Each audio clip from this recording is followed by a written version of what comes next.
Good afternoon. How's everybody? Everybody here? Good Excellent. afternoon. Are y'all as excited about summer school as I am? Ecstatic. Ecstatic? Ah, just Dr. Lamb, ecstatic. Dr. Lamb, for some Yes. reason, I was trying to access my Blackboard. I was unable to do it. It just kept on saying the page couldn't be reached, and the same thing would happen for the Gardner Web website as well. That happened to me as well, Dr. Lamb.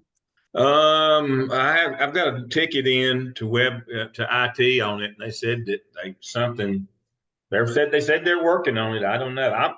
I'm surprised I'm in right now. Of course, that may change. I've uploaded as many documents as I can, but I've got a doctoral student who's trying to get her dissertation uploaded in Digital Commons so that she can drop by when's drop I had tomorrow or Friday.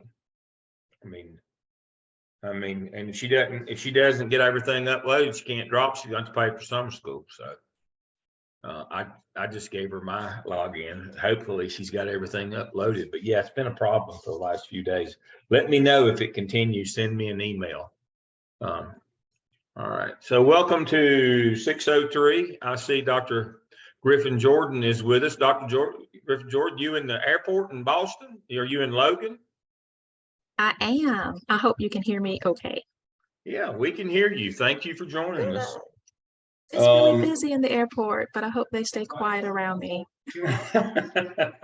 Well, I'm impressed that you showed up with us tonight. So I'm gonna go ahead and get started as people are joining us. Remember, we only have 10 weeks this summer. And so everything is kind of couched in those terms. Now Dr. Griffin Jordan works with me regularly. We were together last semester, we've been before. But now we do things differently than in 601. You put all work comes to my shell. I grade it, turn it around every day. I grade morning and evening. Dr. Griffin Jordan is not here to do that kind of work. She's here because she is a fabulous principal in Durham. She's here to offer that expert perspective of the practitioner. This is an operations course. This is a how-to course. This is not a theoretical course. This is law and finance. This is about not losing your house. This is about, if you go to court, this is about winning. I hate to be that crass, but I can't keep you from getting sued. My job is to make sure you win. And so what Dr. Griffin Jordan and I do is she does, now tonight's going to be hard, but she'll do 45-minute lessons. We'll both help you, work with you, but now we're going to move you in that notion of gradual release or intentional abandonment. We're not going to spend a lot of time on evidences with you. You learned how to do those last semester. Now I get all the time, I could, I got a 3.75. Can I go back? No. If you get above a 3, we're not, as the NASCAR folks would say, we're not even lifting in the corners. We're not letting off the gas. Your evidences, while important in your portfolio, they are not what we do from here going forward. You're going to be doing 4 big case studies this summer, 4. You're going to be doing 16 compiled down into weekly. What would normally take 16 weeks, you're going to have 9 weeks to do all these coming and going, to and fro activities. You're going to be interviewing an AP about discipline. You're going to be interviewing your principal about the budget. You're going to go and find out about the hiring process in your district and employee assistance, all those things.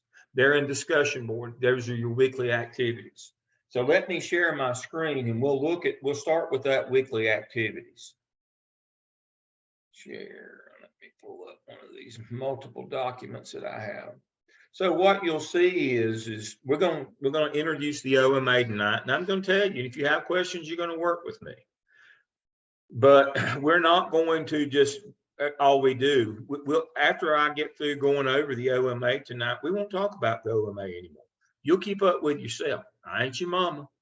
You got to keep up with yourself. You know, that's that gradual release part. And again, we could all do better if we had more time. You've got to make some time decisions, especially this summer. Because I'm going to tell you, those case studies are bears. You're going to have to work collaboratively. The case studies are the next level in the evolution of learning to do virtual work, in that it's not just sitting around talking. Now you've got to create a project, a product virtually, and present it as a group. And so that's going to be a trick. We'll talk more about that later.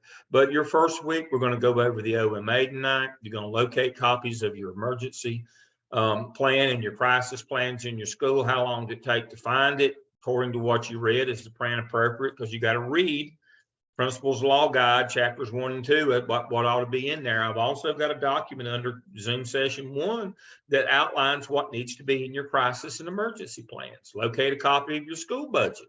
Does it contain federal, state, and local funds? What's missing? Interview your principal. What's the 5 most important steps in the school-based budgeting process? Conduct a facilities walkthrough using the assessment inventory checklist that's under Zoom session 1. That's a lot to do before next week, by the way. That's a lot to do. And that's what we do every week. We spend the bulk of our time doing stuff like this. So you're going to have to shift your perspective from evidence writing. Yes, you still got to write your evidences. Yes, you still got to be good at it and use APA 7th and all that. But you're supposed to know how to do that by now. You're supposed to know how to do that by now. So we shouldn't have to spend a lot of time doing those kinds of things. So if we look, I've got these for every week, what you're supposed to do. We've got them all jammed into in these, and then you got case studies. So we only have 10 times together. 4 of those are your time when you do your case study presentation. Now I'm gonna go ahead and apologize now.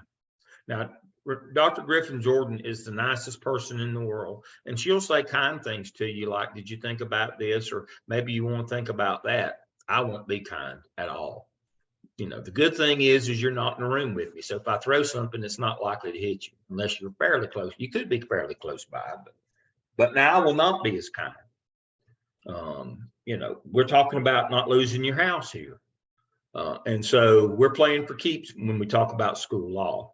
There is no gray. I mean, you know, we do this, we don't do that, those kinds of things. And so if your presentations aren't good, I will tell you. Now, this spring, the group that we had this spring, I don't believe I ever said as many nice things in my life, and I hate that. But I didn't say, and the group we had this spring, Dr. Griffin Jordan could tell you, they were wonderful. They were absolutely on point every week. Their work was always on time. Their evidence work was good. Their case studies were wonderful. I don't know. Somebody, yeah, I told them every week if they had a better instructor than me, they'd really done well. But they were great. They were absolutely great. So the point is, if you're not good, I'll tell you. If you are good, we will tell you. But we want you to be great. We don't want you just to be good. We want you to be great. But you got a lot of stuff to do. So you need to pull up your weekly schedule and you need to look at all these things and start planning out when you're going to do all this stuff. So the materials under, let me go ahead and minimize that one. Let me see, let me get here. Here's your spot. Here's your first thing, your crisis emergency. Right here is what it says is supposed to be in it. If you read this, it gives you all that and it tells you what should be in your box. Right here, it tells you everything, what should be in your plans. Also, there's 2 chapters in your book that you can read that also outlines this, but it tells you exactly about your evacuation sites, you know, the 3 of those, and incident command centers. And here's the list that you got to have in there and all the things that you need. Now, where you will find that is under Zoom session 1. You will find your crisis box emergency plan. You're supposed to adjudicate yours at your school versus what this says it's supposed to be in there. It takes about 10 minutes to read over it and say, oh, this is what I'm supposed to find. And then you go to your school and say, I'd like to see the crisis box. And if they, have the look of the chronically stupid on their face, then you know you got a problem. Now, and don't be fooled by those who say, well, we got away from all that. Everything's now digital. Well, the first thing I'd do if I was a bad guy is I would disable the internet, and y'all just be a bunch of blithering idiots if you didn't have anything written down. The law requires you have an actual crisis box with all these materials in it, class lists, those things, in case the power's out or the internet's down. You got to understand that. So every box on every school, public school, in South Carolina, under their front desk, is supposed to have a crisis box. You need to find it. Is it appropriate? Does it have updated staff of this? Every year, every semester, we have somebody said, yeah, we had a student listening there, but they were from 2017. Well, they're probably still not accurate. I'd just be my guess. That might be a swag. But I'd say they probably not. That's probably not up to date. So that's what we're talking about. Assessment inventory. This is when the state comes out and audits your school. This is what it looks like. It looks like this. I already have one loaded, but I'll just click on it and make sure it still opens. They'll check your bus zones or cars and buses together. The kids walk between traffic. Have you got security guards out there? Or you're an elementary school that's got kids on crossing guards, which is, that's beyond stupid. They check your signage, your, everything about it, your chemicals, your storage. Are your doors all locked? Is it a place that you can't get in, that keeps you, that your kids are safe and nobody can just walk into? The last several school shootings we have, they just walked in a door that was propped open. All doors are never supposed to have doors propped open. All doors are supposed to be locked. Classroom doors, whether they're occupied or not occupied, are supposed to be locked. Here are the things you got to check your school on right here, right down the line. So you got to do that this week. That's coming up. So here's your assessment inventory. But again, it's right here under Zoom session 1. Everything you need to do all the stuff that you've got. Got South Carolina principal duties the same as North Carolina general statutes, and the role of the principal is in North Carolina. So we always go by this one, the role of the principal. We use the North Carolina one, but we could do the South Carolina one. The principal is legally defined by North Carolina General Statute 115C. That's the education statute. There's 545 of them. 288 is the role of the principal. And here are the things that you have to do to grade and classify pupils. That will be the heart of your first case study. Will cheating strike Bobby out? You're going to have that's where that one's going to come in play. Make accurate reports to the superintendent and local board to improve instruction and community spirit, fire drills, and fire hazards. Now, here's the part. Here's one of these things for you about not losing your house. I'll stop my share, see who we got. How many of you knew, how often do you have to do a fire drill in public school? Once a month? That's what Jolene said. Once a month. Once a month. How often do you have to do a facilities safety check and document it in writing? Twice a month. How many of you knew that? What happens if you don't do that and you have a fire in your building and somebody gets trapped or a kid gets run over or anything pretty much happened in your building and you haven't been doing inventories assessment, fire hazard, safety hazard twice a month with documentation? You lose going to court automatically. And even if you document the things that need to be fixed and you don't follow up and get them fixed, even if you don't know how to turn a wrench or not an electrician or a plumber, and somebody gets hurt, you're still going to get caught for negligence on the basis of nonfeasance. You had a duty to act and didn't. There are three types of negligence: misfeasance, malfeasance, and nonfeasance. Malfeasance, we all know, you did the wrong thing, you did it intentionally. You were mad at somebody. That's also going to be in our first case study. Misfeasance is you did the wrong thing. You didn't know it was wrong. You're just dumb. You did the wrong thing. And then nonfeasance is you had a duty to act and didn't. And if you've got things that are safety issues in your building, wires exposed, something tripping hazards, bad for the cafeteria, and had chemicals on the floor of the cafeteria, had stuff back, props and scenery stuffed into the hallway behind the cafegematorium, and kids got trapped and couldn't get out, that would be nonfeasance. You'll lose your house and maybe your freedom over that. So, you have to make sure you understand that you know what the laws are. So we go back, it says right here, to conduct fire drills and inspect for fire hazards. It's the duty of the principal to conduct a fire drill during the first week after the opening of school, and at least one fire drill each month. In each building in his charge where children are assembled, fire drills should include all those things. All right, then it goes on to say, it shall be the duty of each principal to inspect the buildings in his charge at least twice a month during regular school session. She'll include the cafeteria, the gymnasiums, boiler rooms, storage rooms, auditorium stage, as well as all classrooms, for the purpose of keeping buildings safe from the accumulation of trash and other fire hazards and other hazards as well. And it's your responsibility to file 2 written copies of these reports, once a month for the fire drill, twice a month for the safety inspection. And that's where the assessment inventory comes in, right here. If your district doesn't have one, you use this one. This will assess your building from top to bottom. Chemical storage, don't store chemicals on the floor, those kinds of things. Got to go out there and do these activities. You got to make sure. Now, it's also good practice. I'll stop my sharing. It's also good practice in that every dirty job that we talk about this summer, that's the job you'll get when you get your first AP job, because it's kind of a totem pole, pecking order kind of thing. You're at the end, you're just hoping to get on the pole. And so every bad thing, like being the LEA rep for EC meetings, and we'll talk about that later, that one will get you fired pretty quickly. Doing fire drills and assessing the inventory with the custodian, doing bus duty, all that kind of stuff, all the stuff that nobody else wants to do, that has a lot of liability. That's what you'll have to do. But and this is about making sure that if you get sued, you don't lose. So those need to be done fairly quickly. Again, summer gets away from us very quickly.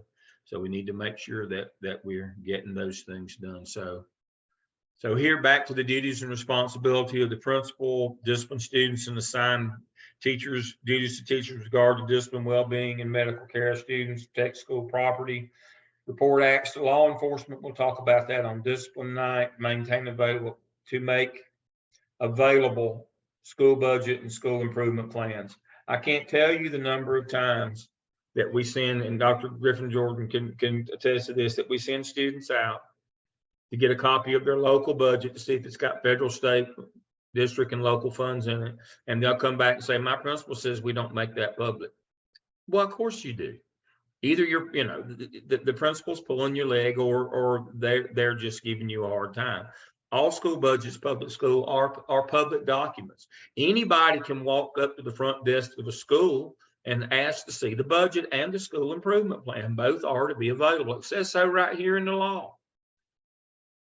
The principal shall maintain a copy of the current budget and the school improvement plan, including any amendments to the plan, and shall allow parents of children in the school and other interested persons to review and obtain such documents in accordance with Chapter 132 of the general statutes. So when your principal says we don't make the budget public, that is not true.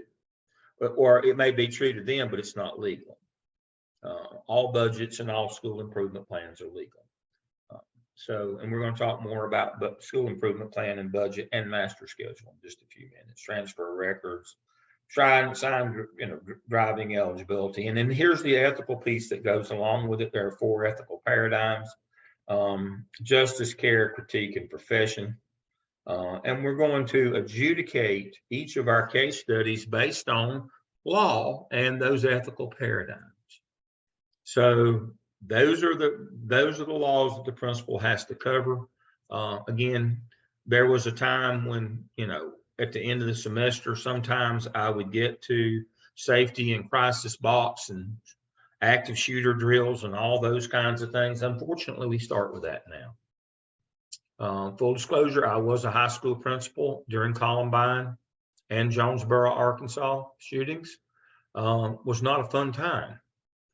But people kind of forgot that and got away from it. But unfortunately, we've been pulled back into that world recently. And so we have to start with safety, security, securing your building, make sure it's safe inside, those kinds of things. I wish we didn't. I wish we didn't, folks, but we do.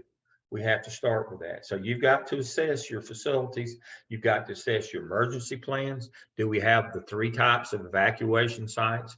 I mean, not the last superintendent, but the superintendent before the last superintendent in Charlotte got fired over the shooting at Butler. Now, it was a tragedy. A kid walked in and killed another kid in the lobby, shot him one time and killed him. But what happened after that, and then it went crazy because they didn't communicate. They hit the evacuation, but there's 3 types of evacuations, and they put out 3 different messages to parents in terms of where the kids would be.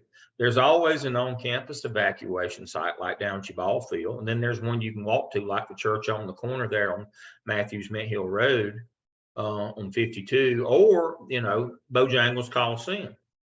Was I think their place that you can bus kids to. And so different announcements went to different places and parents couldn't find their kids and it got really ugly. And of course the fellow that was superintendent, quote me directly. I did not say he was a pinhead. What I said is he could wear a thimble for a hat. It wasn't like it was uncalled for to let him go. He was the village idiot. Some village was missing their idiot. And so, but that's what ended him. So this is about not losing your house, folks. I mean, you make some dumb decisions, or you think things are always going to be good, or it can't happen to me. Fill in the blank with the excuse for not doing the right things. It'll come back and get you always. I'm gonna pause and catch my breath now. Dr. Griffin Jordan is kind of in a tough spot here, but I'm going to have her weigh in on a principal's perspective of how important school safety is now. Dr. Griffin Jordan, if you can unmute yourself. Dr. Lamb, you said it. It determines whether you keep your job, keep your house, keep your freedom. Safety is paramount. You need to have, especially in today's times, you've got to have a plan. I've noticed recently that not only are my students and my parents terrified when things like this happen, my teachers have come to me and they are terrified because we are seeing more and more students going into the schools because they got an F or because they didn't like a teacher and retaliating. So all of that falls on you as the school leader. You've got to make sure your staff and your students and the community around you are safe. So we've had to revamp a lot of things and put in extra security measures. And because things like this are happening, I am getting a lot of support from the district, which is wonderful.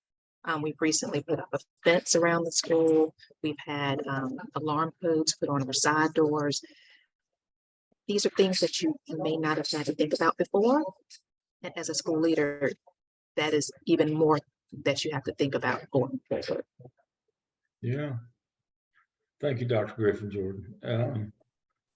I was asked a few years back when we first really got into this in a real way to do an audit of a school down in below Siler City.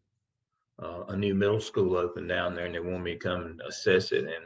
And the place was like Fort Knox. It was wonderful. I mean, you had to, it was one of the first places that had, had the bulletproof leaded doors and you couldn't get in and you had to prove who you were, your ID and all that. Man, it was tight and the doors you couldn't prop them open. I mean, they had that thing just wonderful.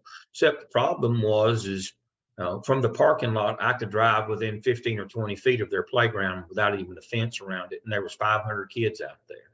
I could have sat right there in my vehicle and shot my gun until the barrel melted. And then within 2 minutes, been on a major 4-lane highway that had never found me.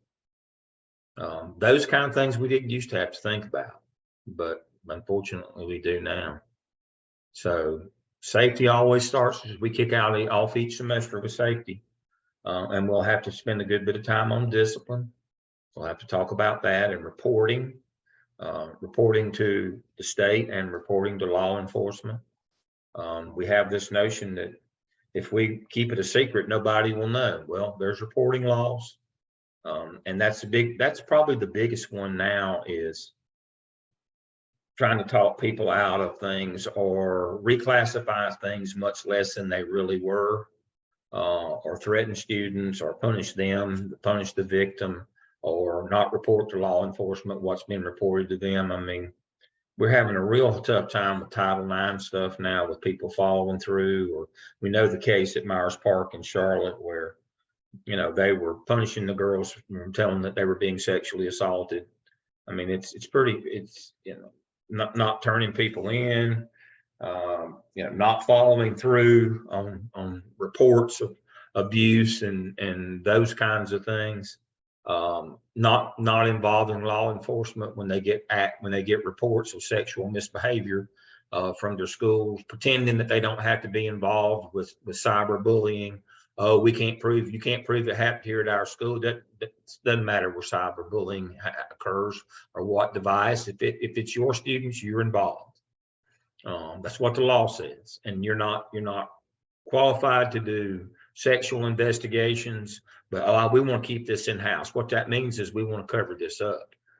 You get caught doing that, you may lose your freedom, not only in your house, you may go to prison. I've got several of those kinds of things, and so we start with safety, and then we look at budgets. Again, look at your school budget. Does it contain your federal? Now, understanding that your federal programs, and we're going to talk about those just in a minute, a lot of those federal programs, you won't see a dollar figure. You'll see position allotment. Same way with state allotment money. When money is allotted to the school district, it's called average daily membership.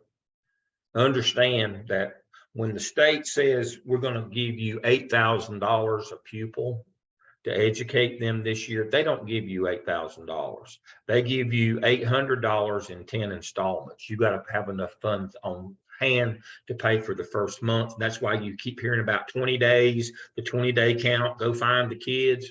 Well, the school district has to pay for the first month. And if they spent the money correctly, the state will reimburse the number of kids that attended, not how many were on the roll. That's why it's called average daily membership. And average daily attendance, ADA. And so now here's the problem though. They subtract absenteeism. So if your district absenteeism is 5%, 5 times 8 is 40, you only get $760 a pupil. You don't get 800 that month, you get 760. They subtract the absenteeism.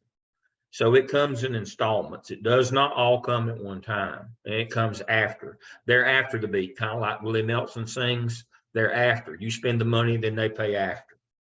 They don't give you anything up front. Now, the majority of the money that the state, 85% of it goes to pay teacher salaries. You get an allotment sheet. You don't get a dollar figure. You get an allotment sheet. Get this many English teachers, this many math teachers, this many science teachers. You get those kinds of things. Now, federal, there is some federal Title I money, but everything else pretty much under the feds is positions like CTE, career and technical education, exceptional children, 504, English as second language, gifted. All of those, you just get positions. Now, you do get positions with Title I, and sometimes you get money if you're a Title I school. There is a difference between being a Title I program and a Title I school. Title I school has 80 or more % free and reduced lunch. Title I program only has less than 80, but more than 50. So you get some teachers, but you can't share that money, and only the Title I kids can be in their room. And so I went to visit the school one time, and short story long as I normally do, I think I ended up having to pull through a man's carport to get to the school. It was so far out in the woods. You just get off the interstate, you're halfway between Raleigh and Wilmington. You get off the interstate and head across the state toward Thompson. I mean, your GPS just spins. You don't even know where you are. And I finally found this school, and I went and I had to wait an hour. see the principal, and I had to go back 2 weeks later to see the new principal. You don't misspend federal money but one time. And he had given in to the third grade teachers who were pitching the fit and beating him up over the course, the class sizes in third grade. He took 20 kids and put in the Title I teachers' room that weren't Title I kids. So you could imagine that Title I teacher probably called and reported it from the classroom. And they were there the next day and audited, and that was his last day. I had to go back and meet the new principal. You don't misspend federal money but one time. You got to understand that. So most of your state and federal money is going to be in the form of personnel. But if there are any dollars, but even you got to be careful about misusing personnel. But if there are any dollars that come, you got to make sure that you know how that money is supposed to be spent. And so there's that one. So we're going to look at budgets. We'll talk about fundraising and some of those things in just a minute. So let's work on through the rest of the things on our list today. Let me share my screen. All right. So we've talked about principal duties. We've talked about the general statutes. There's 545 under the Education Act. So 115C, emergency inventory, Uvalde principals suspended because they had propped open doors, court cases, school budget laws, facilities. And so let's talk about court cases for a minute. This is a law class. This kind of sets up where we need to be. Let's see, where's my court cases right here. All right. So a little historical perspective to know where we are in the law and why we do the things that we do in schools, and we have all the things that we do. There is no right to public schooling in the Constitution of the United States of America. Let me say that again. Public school, free appropriate education is not guaranteed you in the Constitution. In the preamble to the Constitution, it says that states may provide for public education, and that's what happens. And so but now things have kind of changed since then. So what has changed public education and given people actual rights in public school to an education and to equal treatment and not be discriminated against? Remembering it wasn't always that way, because it wasn't in the Constitution. You didn't have any rights. You didn't have right to due process. None of those things were there. But in 1954, in the case that Julius Chambers argued before the Supreme Court, Brown versus Board of Education in Topeka, Kansas, it says that separate's not equal, that everybody needs equal access to an education regardless of the color of your skin. And so out of that came the Civil Rights Act of 65. North Carolina integrated schools in 66. I was in school then, by the way. I remember it like it was yesterday when school was integrated. School consolidation began occurring in order to integrate the dual system that North Carolina had. And in some counties had a I guess you'd call it a triple system. Some of the Sandhills had Black, white, and for Native Americans. And so they had to integrate all of those in. North Carolina exited capital funding in 1966. And that's a big thing. Doesn't sound like much, but that's a big thing. And so since 1966, the state does not give you money to build or maintain your buildings as a school district. You have to tax your local people to do that. Let me say that again. Capital pays for your buildings and pays for the upkeep of your physical facilities. The state of North Carolina and the state of South Carolina do not do that. They got out of it in the mid-60s. And so the local district, the county or the city, there's 100 county systems in North Carolina, one in each county, and there's still 14 city districts that are extra districts, an extra tax district. But they have to levy taxes upon their own people in order to pay for their schools, the actual physical schools. Now, the problem with that is school boards in North and South Carolina are unempowered. What that means is school board members, while elected officials, cannot levy taxes. They have to take their budget and go hat in hand to the county commissioners to get money. And it's quite expensive to keep up a lot of buildings in the school districts. And that's why some districts don't have enough money to get by. Some districts don't have any money to buy extra teachers or extra supplies or even any supplies because they're too busy paying for their buildings, their infrastructure. That's going to be one of our court cases too when we get to the Leandro case. Elementary and Secondary Act of 65 brought in titles 1 through 9. So we know what Title 1 is to help kids with reading and math. Title 9 is that everybody gets treated fairly in terms of their gender, and there's several titles in between. And then schools really took a big change in 69 when students in school were given due process rights. Tinker versus Board of Education in Des Moines, Iowa. And it was about Vietnam War protests. And they said, students have rights. You can't just put them out or treat them arbitrarily or capriciously. And that's where those two standards came from. The two standards on due process rights are arbitrary and capricious. Arbitrary simply means that,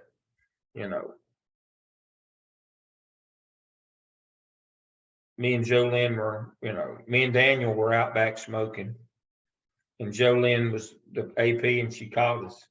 And she sent Daniel back to class and she just shot me. Bang. That would seem to be a little, I acknowledge that smoking's bad. I'm not a smoker, but I acknowledge it's bad. It's bad. But I believe shooting me is a little excessive for smoking. That's probably not in the code of conduct. So she has treated me, she has engaged in both arbitrary behavior. She let Daniel go back to class and she punished me. But the punishment that she gave me in itself was capricious and it was more than was called for. And so when we talk about discipline, we go by our code of conduct and it sets our parameters, but we have to be careful that we're not arbitrary or capricious. Students get due process since 1969. That would be what, 53, coming 54 years, students have due process. Now, what does that mean? There's two types of due process. That'd be two. There's substantive and procedural. Substantive due process is, what does it say you're supposed to get? And then procedural is, well, what did you get? Did they follow their own process? So substance is due process. You get to bring your witness. You get to, you get to defend yourself. You get to hear the charges against you. All those kinds of things. All right, that's the substance. Now, in reality, did you get that? That's procedural due process.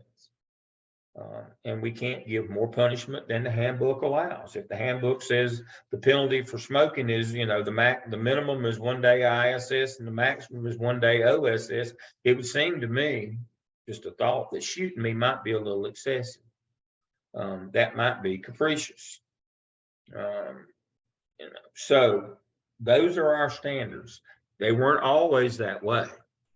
And I'll tell you, I was in school, thankfully, but they didn't have to have any rhyme or reason back in the old days to jerk you up, beat the snot out of you. That's just a regular thing. They believed that was a good thing for you. Well, he didn't do anything. Well, he was thinking about something. He probably did something last week we didn't catch him. But that was just a norm in that time. Not the notion of go back with that, these group of folks who want to go back when there was a better time. I was there. I don't remember a whole lot of the 50s, but I remember some. I don't remember it being a picnic. I don't remember things being quite that good. And is this nostalgia that we have for a time that never existed. But what's important about that is that we grow, we evolve, we try to do better, we try to be champions for kids. And we have to be their protectors as administrators. And sometimes teachers don't always do the right thing for kids. And sometimes administrators don't. But our job is not to be a champion for teachers. Our job is to be a champion for students. And that's what due process is all about, is being a champion for them, allowing them the opportunity to defend themselves, hear the charges, and even if you have to discipline, but the discipline, fairly, not arbitrarily or capriciously. And so those are the standards. That happened in 1969. They didn't get the word in my high school, though. I can just tell you that right now. They were a little bit late on to take up on that deal. All right. All right. The next thing that shaped public education was the Swan case in 71 in Charlotte. Was the national case, again, for desegregation using busing. It stayed in place for 30 years till Capuchon lawsuit found that CMS was unitary and stopped busing some 30 years later. Educational amendments of 72, people were fighting against the titles, but they prevailed again. Next big thing that changed public education, and one of the sections that we'll do this summer, is exceptional children. I didn't go to school with exceptional children, by the way. There might have been one or two that, helped the janitor clean up a little bit, but we didn't have school for exceptional children when I went. They weren't allowed to come to the normal program. That didn't happen until 1974. PL 94-142 said that exceptional children kids have rights and they can come to school. Again, we still had people who were fighting against Civil Rights Act and, Elementary and Secondary Act. So 10 years after that, it was upheld again. And then the next thing that changed public school in North Carolina was the basic ed plan. In 83, during the Reagan years, the book, A Nation at Risk, came out and said public schools gone to hell in a handbasket, which of course wasn't true. They were better than they'd ever been, but that was beside the point. It was a big political thing. And so North Carolina patted themselves on the back and said, we passed a basic ed plan and said every kid in North Carolina is going to get a basic education. Some smart guy in the back raised his hand and said, what is a basic education? And they said, we don't know. So they spent the next 5 years and they did a standard course of study for every grade and for every course, middle and high. So this is what they're supposed to get. And then they stood back to back and patted themselves on the back again. Then again, some smart guy in the back stood up and said, hey, how do we know if they got it or not? So that's when we started accountability, performance-based accountability. I was the elementary principal at the time that became the state ABCs. And that's where high stakes testing, elementary, middle, and high school came from, is to make sure that kids are getting that basic education that we said that they were supposed to get. And then Leandro happened, and that's one of our case studies this summer. And Leandro's a national case on school funding, and the low wealth district said, we can't spend as much money because we have to pay for our own buildings and keep them up, and we're in low wealth areas. We can't tax ourselves enough that the kids in Charlotte are getting more money, or Raleigh or Greensboro or Winston, or they're spending $3,000 or $4,000 more per pupil than our kids are able to get. So anyway, full disclosure, I was on the good guy side on this one, the people who were trying to get more money for the low wealth, but we lost. But it's 30 years. This is Leandro. It's still being fought out in court. They said, we're not changing the funding formula. We're not going to give poor districts more money and take it from the wealthier districts. We're going to start a lottery, wink, wink, and we'll do pork barrel projects it'll be like manna from heaven. There'll be so much money from the lottery, which of course, as we know, was a lie. By the time you pay the winners, the companies and all the politicians get their snout full, there's nothing left of the lottery money. So it has had zero impact, other than it was a way to keep from giving poor people what they actually deserved. So that was the biggie, but we'll get into Leandro, Capuchon, stop busing, no child left behind. That's why we're going to have to talk about persistently dangerous statutes when we get to school discipline. There's certain things we have to report to law enforcement. Some of those count against our total. We'll talk about that on discipline night. And so there's two things that No Child Left Behind says. One is kids don't have to go to a low performing school nor a dangerous school.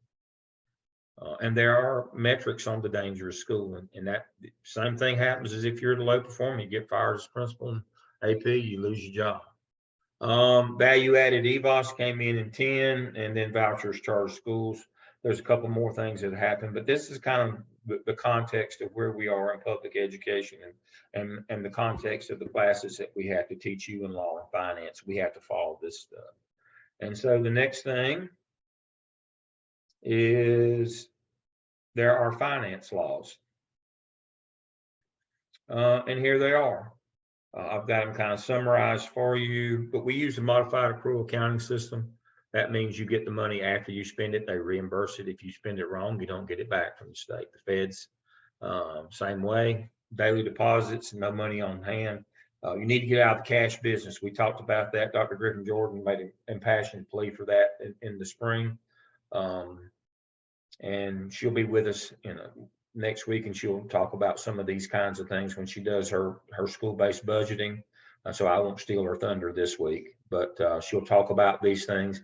Try not to take cash, and definitely don't keep it on hand. Make deposits. She tells her stories of her involvement with those things.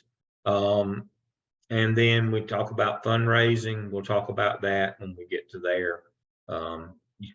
You can't use your personnel to fundraise. Shouldn't be selling stuff. You only should be doing activities. You can't use any, like your cosmetology or auto mechanics in high school or your carpentry class to build stuff, because it competes with local businesses. But there are rules on not only how you have to handle money in your accounts, but how to raise money. And so I've got those summarized for you. You've got them for your district. There they are. And so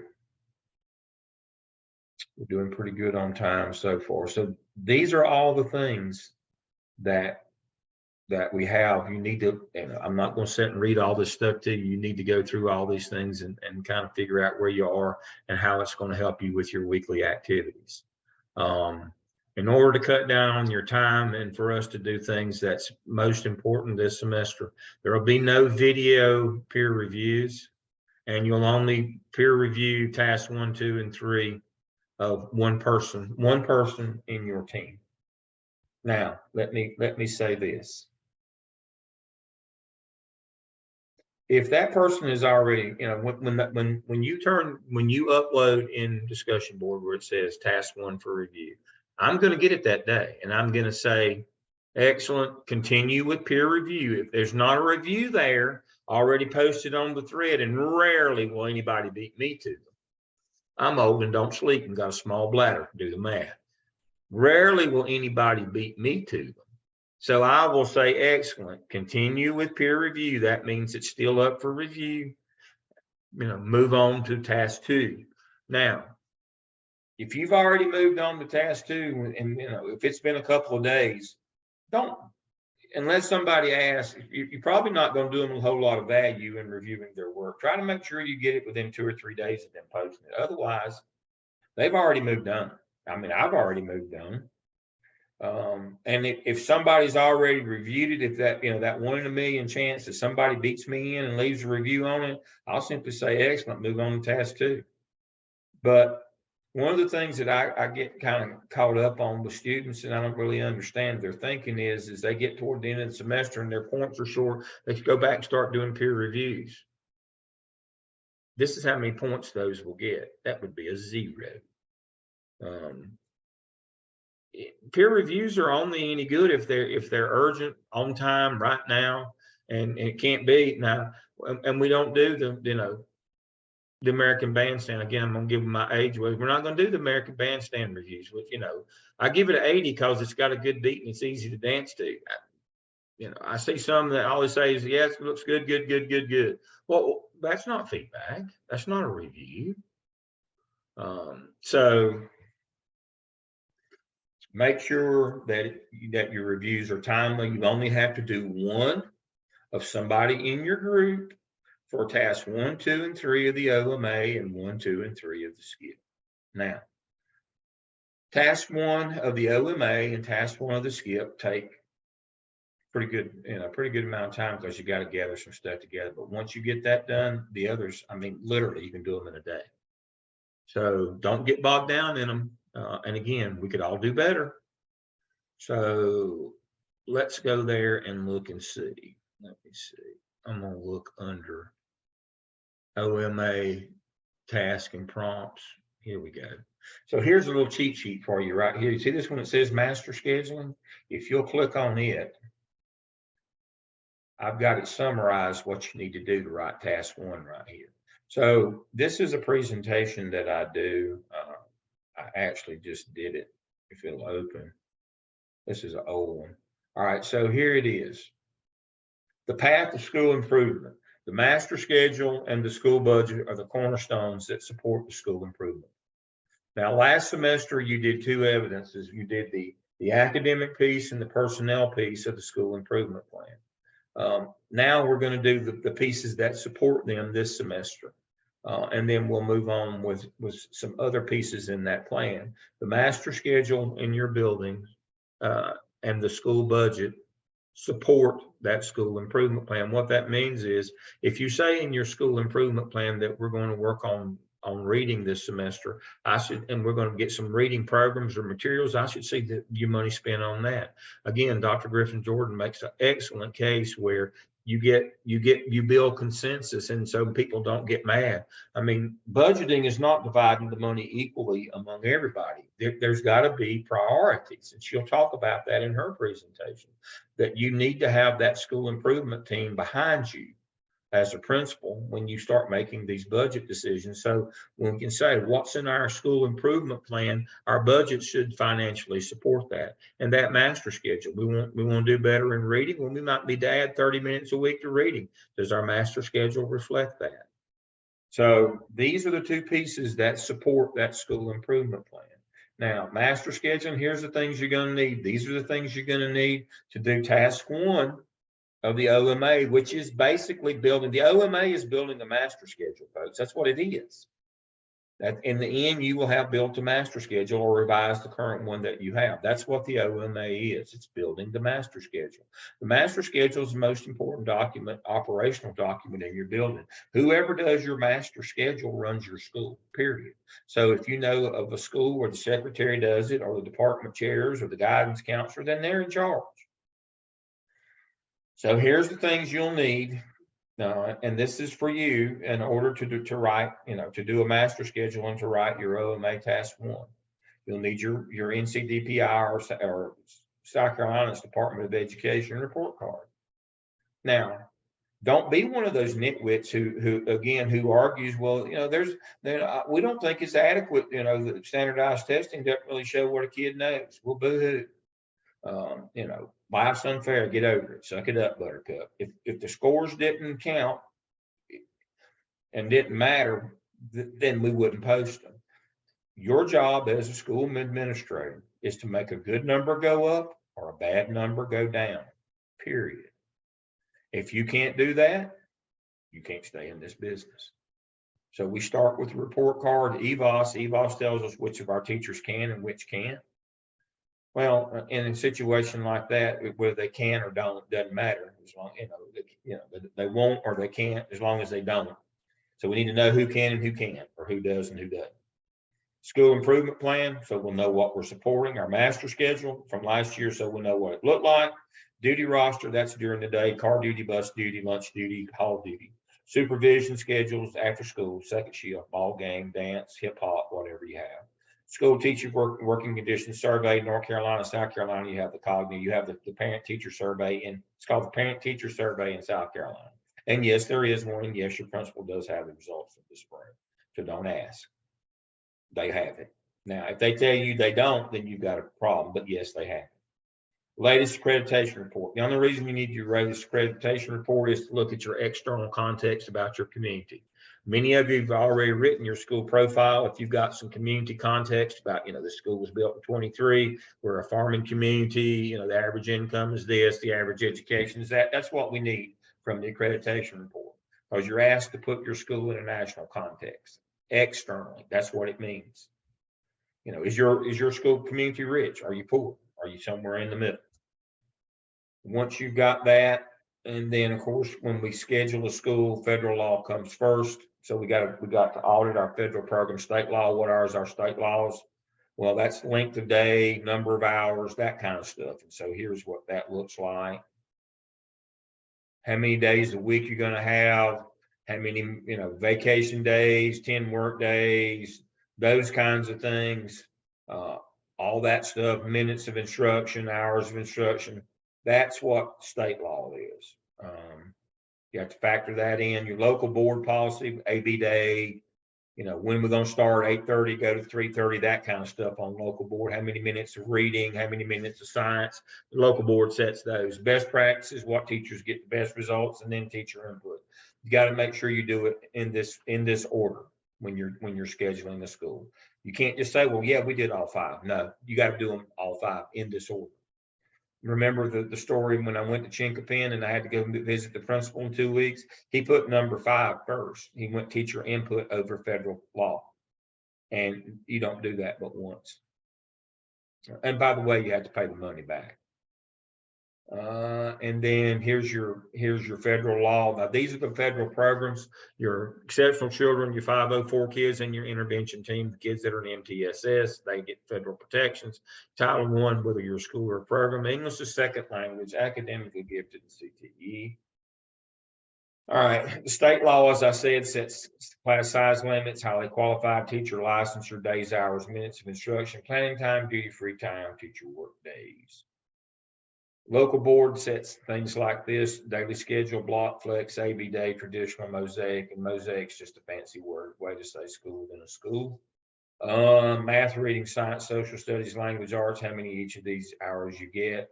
Special programs like AVID or Leader in Me, clubs and organization, local segments like quarterlies.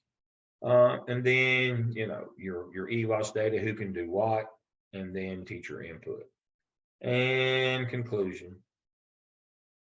A master schedule that doesn't positively impact the academic initiatives of your school improvement plan is the outcome of a poor master scheduling process and did not occur by chance or luck. We can increase the probability of our master schedule having a positive impact on the academic initiative by utilizing the proper rationale. This right here. In this way, and this way only, every time. All right, so this is how you build a master schedule. Now, how do you fit that into what you've done for the OMA? Well, here is what it's asking you to do. All right, task 1 of the OMA, contextual analysis demonstrates the understanding district, state, and federal policy law, internal and external context, structures in terms of equity and transparency. Candidates strongly encouraged to include programs for exceptional learners. You got to do an audit, and then in the end, you have to address your school's budgeting process, not the budget, the process, and how much your school improvement team has to do with developing the budget of your school. So these are the things that it's asking you to do, and it's just right down the line with that, with the slide from the PowerPoint right here. It just goes right down the line with these things right here. You got to tell us all this stuff. If you can tell us all this stuff in chapter 1, along with how much participation your school improvement team has in the development of the budget, then that's it. This is what this is asking you for, those things, along with this one. Do not forget this one. Clearly describes the school budgeting process and procedures. Within this description, participation of school personnel in the school improvement team is delineated. Now, you may say to me, well, our principal makes the budget, just hands it to us, and our school improvement team doesn't get to do anything. Well, then just tell us that. Dr. Griffin Jordan, again, will argue and will tell you why you want to involve those people when she does her presentation next week. She'll tell you why you should be doing that. And then once you get this one, here's my gift to you for the summer.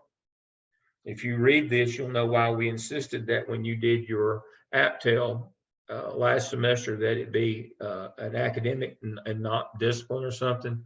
All you have to do for OMA Task 2, write this down, by the way, is copy APTEL's Task 1, 2, and 3, including your professional growth plan, graphic organizer. Don't leave it out, and don't put it in the appendices. Copy that, take all the APTEL labels off of it, put these labels on it for 2, and it's simple. Within 8 or 10 minutes, you've written all of task 2. It is task 1, 2, and 3 of the APTEL, AAPTEL. Don't send me an email or call me, won't know. Did you say APTEL or APTEL? It's a growth plan. It says so right here. We're building instructional capacity. And don't turn it in without the actual plan at the end, because that's what we want. Don't be that person who copies all 3 of them. I get 2 things happen over time. Somebody will copy the APTEL, the first one. That's got nothing to do with the growth plan. Or I'll get all 3 of them, and they've taken the APTEL labels off of them, and I'm so happy. And then I get to the end to look at their plan, and they don't have a plan. They didn't include the graphic organizer plan. Plan's what we want, folks. And then in 3, you go in and you assess your current schedule. What can you do to fix it? And you either redo your current schedule, or you can do a whole new one, or you can just do a part of your existing schedule. See where it says right here, you assess the current scheduling, strengths and areas for improvement, alignment with any school improvement team findings, alignment with legal requirements, alignment with needs of diverse exceptional populations, evidences of input from faculty, utilization of findings as basis for revising the current, and then develop a new schedule. You can do, again, the whole school, or you might just do something, one department, but you come up with a new one or a modified one. And then you write your competencies. You can write any 12. I don't care which 12 you write of the 21. You're going to write the other 9 when we do the skip later this semester. And that's it. Now, a couple of pitfalls to avoid. Back to task 1.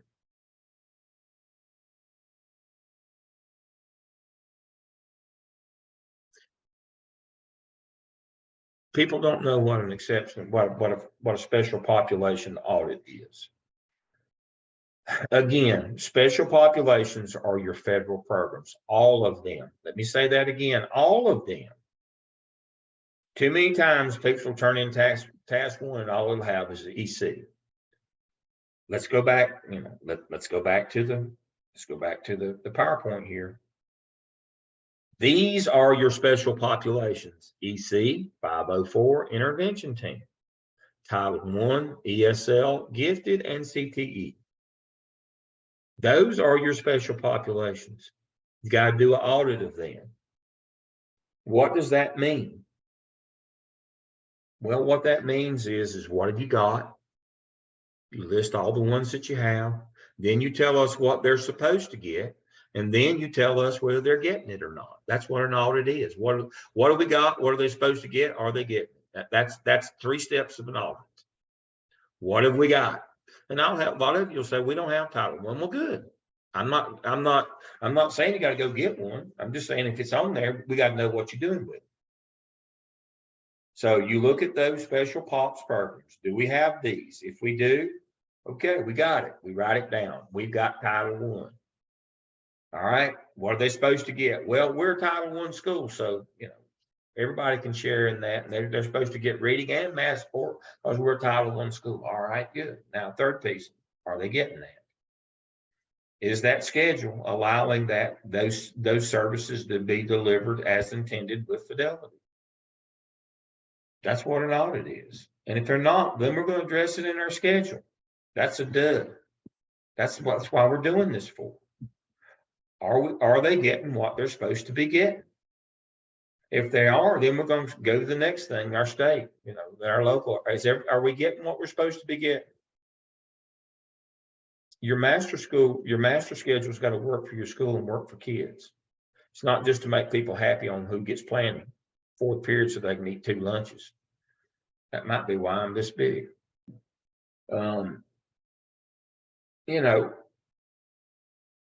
We're trying to get the biggest bang for our buck with our master schedule. We're trying to be champions for kids. Will that always make teachers happy? No. Will it make them angry at times? Yes. Will they be more happy? Will they be more mad than happy? Yes. But that's if they are not student-centered, if they're not there, if they're not champions for kids themselves. If they see it as an employment agency and it's about them, then no master schedule is going to make them happy anyway, unless they get planning all day and 2 lunches and can come in late and leave early. That's the only master schedule they're going to like. We can't do any of those things. So we do what's right for kids. That's because it's the right thing to do. All right, so that is the OMA. It's pretty simple. It's pretty straightforward. We've got some documents to help you as we always do. Now, this is going to be your last template. It's not filled out very much, but this is going to be your last template. The skip, you're going to have to make your own again. That's that intentional abandonment, or what is it? What do we call it? Intentional abandonment, or where we transfer more of the requirements to you. Okay, so here's your template. And as you can see, it's just got the stuff that in it that needs to be in it. You just add to it. Gradual release was the term I was trying to think of. So here's your template. We're doing gradual release. I'm giving you more and more to do this semester. And then let's see if we got any other goodies under task and prompts. We do. So Dr. Robertson, who worked with me a million years ago in Charlotte, who's a state grader, here are some of the things that he looks for when he grades right here. And he's going to tell you. This is kind of like Dale's notes, but it's Mark's notes of what he looks for when he assesses these as a state assessor. He tells you right here. I'd read this if I were you. This will help you in your scores. Now, again, we're shooting for 4s. If you get 3 or above, we're good and we're going to go. One of the things that you have to understand now, let's say it takes 10 hours a week to get a 3.5. It may take 40 to get a 4. Sometimes the situation that you're in, it won't matter. You just won't get a 4. Because it depends upon the schedule in your school and how you're doing, and if all those things factor in. It's kind of, your score is kind of out of your hand at this point, even if you put the effort in. Some schools just not going to get a 4 on this one because there's not enough room in their master schedule to do anything exotic, or not really any changes. Don't have many programs or something like that, and those are the things that get you, that score you the points. So OMA, skip this summer. I've covered the OMA. The notes are in there, those kinds of things. Again, when you put all those pieces together, it's pretty simple. There's examples in there. Let me share my screen. I've got examples for you in there. Look at here. I've got South Carolina examples. I've got North Carolina examples template. I've got a task 2 guide on how to do your task 2. I just told you what to do. Copy task 1, 2, and 3 of the APTEL, the professional growth plan. I've got you a guide right here that says what to do. Let's see what it says. Look at there. It tells you exactly what you need to do and where to plug each piece of it in. Gosh, it couldn't be any easier than that. I forgot I did that. Something must have been wrong with me for me to do something that nice. So here are the 10 days that we're going to meet this summer tonight. And then you see case study night. We'll talk about case studies next week. Dr. Griffin Jordan will present next week. Hopefully she won't be sitting in an airport in Boston. But Boston's a pretty nice town this time of year. Last time I was there was about this time of year. Pretty nice town this time of year. All right, so let me go to the chat and see if there's anything I missed in here. Is the PowerPoint for task 1 the OMA? No, it's for task 1. That's what sets it up. SC equivalent of VBOS is student learning outcomes, SLOs in South Carolina. They're called SLOs in South Carolina. All right, we got that. So let's see. We got everything that we're supposed to do tonight. Dr. Griffin Jordan, we talked about the weekly schedule, peer reviewing. We've covered everything under Zoom session 1. You're going to cover budgets when you do your presentation next week, so we're cool on that. All of the case studies, I'm going to talk about case studies next week. Here's where you put your task. Here's your Goes link back to discussion board where you put your task for review, Dropbox when you're done with them and I say they're ready to go, turn it in check before we go to task stream. Your handbooks, your incomplete grade policy, withdrawal policy, praxis information. And so last thing is go back to course overview. So this would be me. Dr. Griffin Jordan will bring her information next week. Here's your grading system for your points. I think we'll be good on that. Here's the Zoom session links. First thing, make sure you complete the enrollment EVA below here. Make sure you do that. Get your book. Start case study 1 planning. Now, the first person in each line here, your professors from last semester made these Zoom teams. If you don't like them, you can argue with them and I'll change them. But this is what they sent to me. So the first person, that'd be Bertie, Treva, Sharon, and Larissa. You will be the team leader for the first. So you will be the Zoom master. You will set up the meeting and y'all get together and start doing a presentation. Support services, that's pretty much it.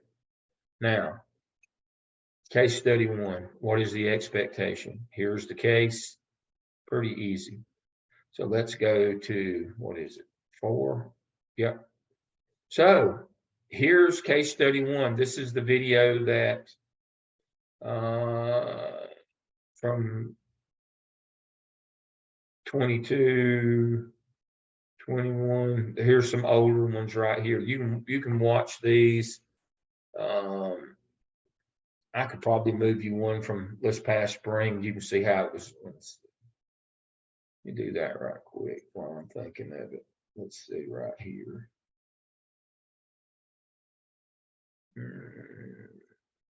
We do that about 4. Yep, look at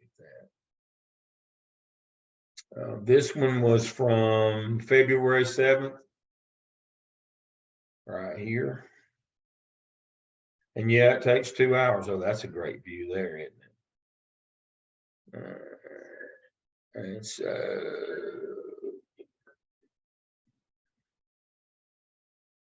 put that out of the way. And so I'll put this one in, copy. I'll put this one in. This is the latest one. Go back to this semester. This was me and Dr. Griffin Jordan back in.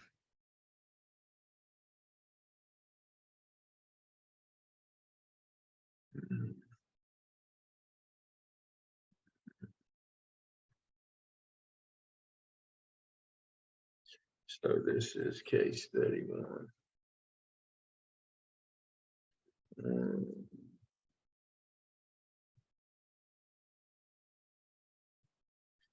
2, 2, 3. All right.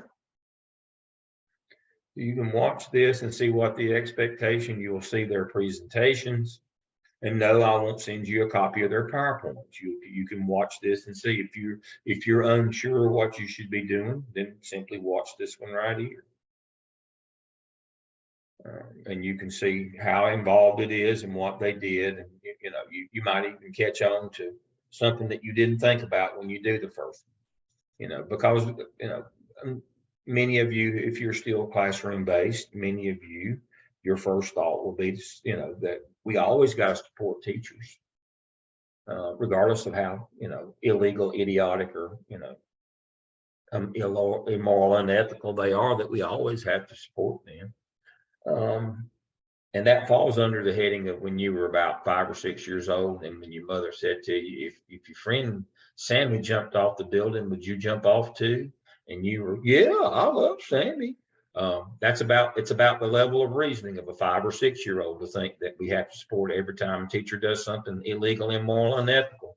It's our responsibility to be a champion for them. No, it's never the right thing to do. Our job is always to be champions for students. And so that's what your first case is going to be about. Who assigns the final grade? Who legally assigns grades? Is it the teacher or is it the principal? Why doesn't the superintendent step in and say, you ought to do this and not do that? Well, can't legally. The superintendent actually can't even comment as to what the principal should do. That's against the law. And so this one's on the principal to figure out what to do. But that should be it's going to be a fun case. Hopefully I won't talk as much every night, but I can't promise that. But Dr. Griffin Jordan will talk a lot next week, and I'll sleep mostly. I will mute myself so when I snore, it won't bother y'all while she's actually trying to teach you something. But Dr. Griffin Jordan, thank you for being. I know this was a burden for you when you're in the airport not waiting on your flight, but we appreciate it. But glad you're with us. I'm gonna turn it over to you. For I your wanted to be here, thoughts. so I'm glad I could. So we won't ask her to present tonight, but she's gonna have to do the majority of the heavy lifting next week. And I'll do the double. You'll do the double next week. She'll do, but now, again, she's an amazing principal in Durham. Not an easy place to be a principal. That's not for the faint of heart working in Durham. I'm gonna tell you right now. And she makes it look easy and does it with grace. But I'm gonna tell you, you know, a lot of people go home with blood on their clothes every day there, both physically and metaphorically. And so it's a tough place. She's at a good school, a magnet school, but it's a tough district. I don't care where you are. And she's the real deal. She knows what she's doing every day, and has, she's planned and prepared. That's the thing to take away from her. That's the thing to take away from her is her planning and preparation is just impeccable. And that's the important piece, is, have a plan in place, know what you're doing, what you're going to do, get your stakeholders involved. She does all those things that you're supposed to do. And so she's the good example and I'm the bad example. So, and we like it that way. It'll be fine. We probably won't get out this quick every week. I try to keep the first session every semester to 1 hour. I've only gone 13 minutes over. I know it's a miracle. It's like birthing a baby. It's a miracle that I only went 13 minutes over this week. But now plan on 2 hours every week, especially on case study night. Everybody presents on case study night, same case. And then we'll pronounce a winner at the end. But everybody, and we want you to have your time. This is where you get to argue and show us what you know. So we'll have a good time. Well, at least I will. I don't know if y'all will, but I'll have a good time. So I'm looking forward to it. But again, next week is Dr. Griffin Jordan's week, and I'm looking forward to that myself. I appreciate all of you joining us tonight. We've done well to get done in an hour and 15 minutes. And so I will, you got your activities. You should start on OMA task 1. You know all your activities for the week. It's a lot of stuff. And you need to, whoever's first on the list there needs to get in touch with your members of your team and get cranked up on getting some Zoom sessions together to start getting your presentation. Again, I'd watch that video from last semester. That's my gift to you. I'd watch that if I were you, to understand what the expectation is. Dr. Lamb. It's time for questions. Dr. Lamb. Yes. Okay, I'm Larissa. I'm sorry if I maybe didn't hear this. When are things due? Whenever you put them in there, I guess. Again, I don't do that Monday. Go and look. If you didn't turn it in, if you get behind, that's on you. Okay. Grown people stuff here. The turn in date for all Mels courses in the MSA program is Sunday night at 9. Now, if you don't have it in there, I'm not sending a search party for you. And okay, yeah, that's what I wanted to know. Pardon? Okay, thank you. That's what I wanted to know. Yeah, Sunday night at 9. That's our standard. And every course you'll have is Sunday night at 9. But now I won't do like they did last semester and send you, I'm concerned about you. But now the thing about Dr. Stedman and Dr. Revis, they're genuine in that they are concerned about you. I'm sorry, I'm not. I'm concerned, but I'm not going to send you one of those because from me it would sound insincere. Now from them it is sincere. I mean, they're that kind of people. They're just the nicest people ever. I'm not. So it would be kind of hypocritical for me to be sending out notices. I'm concerned about you. Of course, I'm concerned about you, but you're grown people. Keep up with yourself. That's a part of that again. Gradual release, intentional abandonment. I'm putting more of it on you. Again, I don't count. I don't do late. I don't. If you work's good, you get 100. If it didn't, you get 0. I don't give partial credit. There's no penalty for late or any of that. I mean, we could all do better in life if we had more time. Either you met the standard or you didn't, and we keep moving. But I grade every day, morning and night. I'll grade all Sunday afternoon after church. I got to go to church. I need some churching up, so I got to go to church. But after church, I'm with you all afternoon. I grade into the night. I grade past midnight. Normally, I sit down grading between 12 and 1. Then I'll pick it up the next morning. And we'll turn the work around fast. You'll get your feedback what you need to do or not do. It won't be like you'll turn something in and you won't hear it back for 2 or 3 days. You'll hear that day. This needs to be fixed, or you need to add this, or need to add that. Now, I'm not going to get into grammar or any of that stuff. No. I just do content. It's either there or it isn't. Your colleagues need to peer review you for grammar, not me. I just check, is it there? If it's not, don't take me long. I know all the rubrics and all the evidences. I read them. I don't have to refer to anything. You need this, you don't need that, good, bad. I don't go line by line telling you, change this period to a comma. No. Either you got it or you don't. If you do, excellent, let's move on. We could always do better if we had more time. We got to hit these things and run on these evidences. We got 2 to do. That's 8. That's 8 tasks. You get a break in that. The first one is kind of long, but the second one's a copy and paste, takes 8 or 10 minutes. Follow the directions. I've got the directions in there. All you got to do is copy and paste it. Like I tell you, it takes 8 or 10 minutes. You're done. Boom. You're on to task 3. Task 3 is a little lengthy. Putting together a new master schedule shouldn't be too bad for most of you. Then you write your competencies. You pick any 12. I don't care which 12. Just pick 12. And then when you do the skip, you'll, again, skip. Task 1's a little bit lengthy. After that, goes really fast. Bimmity, bimmity, bimmity, bim. We will never, and don't get in this habit of, well, this one's due this week, and then I'll knock it out. No, if you can do 2 tasks in a week, I'll grade everything that you turn in the day you turn it in. If you can just keep on going. Sometimes we have students who knock the OMA out in 1 week and then skip the next week. And then they're working on those activities and get ready for those case studies. Those case studies can be bears. They're very lengthy. But again, we're transitioning. Those things are important. Those activities you do. In many ways, you'll get to know your administrators better than you ever have before, because you'll be going back and forth and engaging with them a lot this semester.